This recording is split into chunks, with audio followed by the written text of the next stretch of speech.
Hi, my name is Daniel Dalmolin, and I'm a financial advisor and retirement planner here with Global Financial Consultants in Singapore. Today's topic is, are you 2 years or less away from retirement? And if you are, these decisions and actions should have been taken already. Number one is you should have already decided where you're going to retire to. Just remember, many countries, once you lose your contract or your employment pass, there is a definite number of days until you have to leave the country. Singapore being one, I think the EP pass now is 90 days and you have to leave. S pass is 30 days.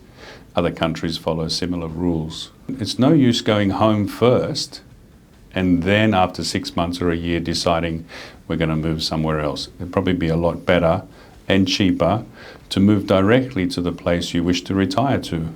Once you've decided where you want to retire to, you need to check and be sure that there is a retirement visa. This is taken into consideration. You're not going home for retirement. You're going to retire into a third country.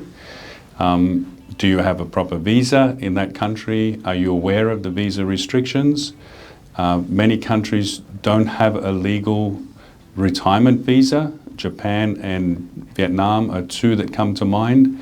Some of those countries you need to start a small business or have a small business to get a residency card.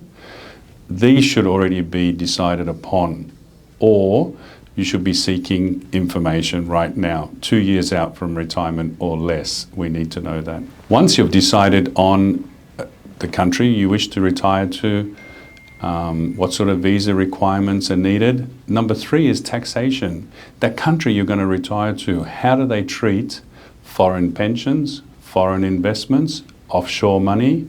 How do they treat money that you've saved up to fund your retirement?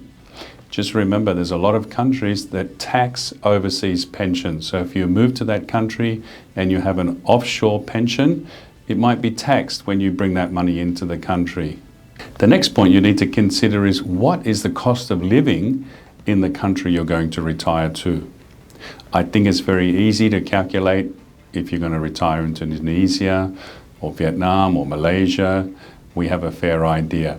If you're going to retire somewhere further away, what's the cost of living like? Have you been there and had a look? How much do you think you'll spend? Is the cost of living for you or the cost of your retirement there $50,000 a year? Is it $100,000 a year? Might it be $150,000 a year? You really need to know this number. So once you have that number of cost of living per year, have you worked out how much you need in total savings for retirement?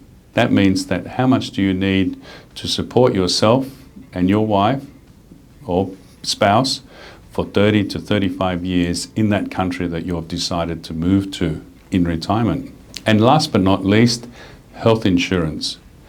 Health insurance today in many countries that you go to retire to, part of the retirement residency visa will include you need to take out private health insurance. So there's not a lot of countries that allow you to go and retire unless you have private health insurance. Have you had a discussion with your healthcare insurance company as to taking on your insurance for private in retirement? And how much will it cost? You could be quite surprised. It can be quite expensive. You need to have that discussion now.